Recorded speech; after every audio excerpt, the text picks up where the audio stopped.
మీ ఇల్లు ఎప్పటికీ పటిష్టంగా ఉండాలనుకుంటున్నారా? కాన్ లైఫ్ కెమికల్ తో ఇది సాధ్యం. ఈ నెంబర్ను సంప్రదించండి.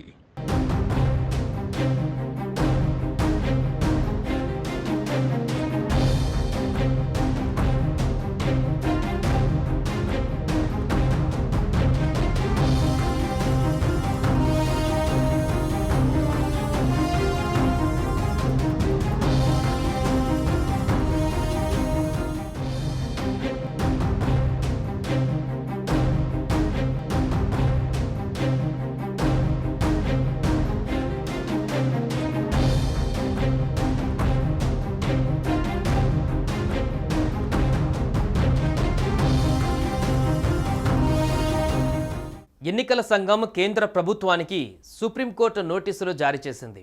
వీవీప్యాట్ యంత్రాల నుంచి జారీ అయ్యే అన్ని ఓటర్ స్లిప్లను కౌంట్ చేయాలని కోరుతూ దాఖలైన పిటిషన్ను సుప్రీంకోర్టు విచారించింది.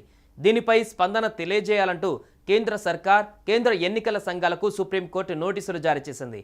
ఈ పిటిషన్ను మే 17న విచారణకు లిస్టు చేసినట్లుగా సుప్రీంకోర్టు న్యాయమూర్తులు జస్టిస్ బిఆర్ గవాయి, సందీప్ మెహతాలతో కూడిన ధర్మాసనం వెల్లడించింది.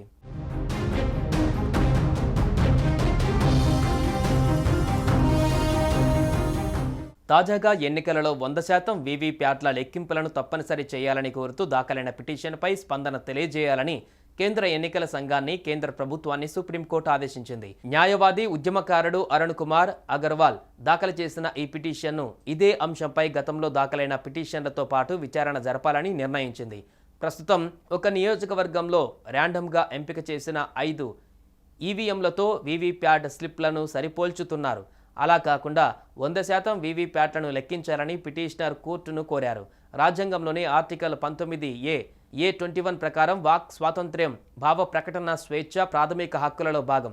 2013లో సుబ్రమణియన్ స్వామి వర్సెస్ భారత ఎన్నికల సంఘం కోర్టు ఆదేశాలతో ఓటరు తాను ఏ అభ్యర్థికి ఓటు వేశారో తెలుసుకునే హక్కును పొందారు.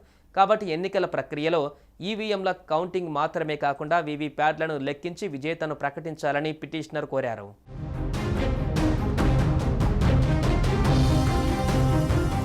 కొన్నేళ్ల క్రితం బ్యాలెట్ విధానంలో ఎన్నికలు జరిగేవి. కానీ మారుతున్న పరిస్థితులు, పెరుగుతున్న సాంకేతికత కారణంగా ఈవీఎంలు అందుబాటులోకి వచ్చాయి. అయితే ఈవీఎం విధానంపైన పలు రాజకీయ పార్టీలు తీవ్ర విమర్శలు చేశాయి. ఈ పరిణామాలపైన స్పందించిన అధికారులు ఎవరికి ఓటు వేశారో తెలుసుకునేందుకు వీలుగా వీవీప్యాట్ను అమలుపరిచింది. అయినప్పటికీ ఈ విధానంపైన ఉన్న అపోహలు తగ్గలేదు. ఎన్నికలలో అన్ని వీవీప్యాట్ స్లిప్లను లెక్కించాలని కోరుతూ సుప్రీంకోర్టులో పిటిషన్ దాఖలైంది. ఈ వ్యాజ్యాన్ని విచారించిన ధర్మాసనం ఎన్నికల సంఘం కేంద్రం నుంచి స్పందన కోరింది. 4 వారాలలోగా సమాధానం చెప్పాలని ఆదేశించింది.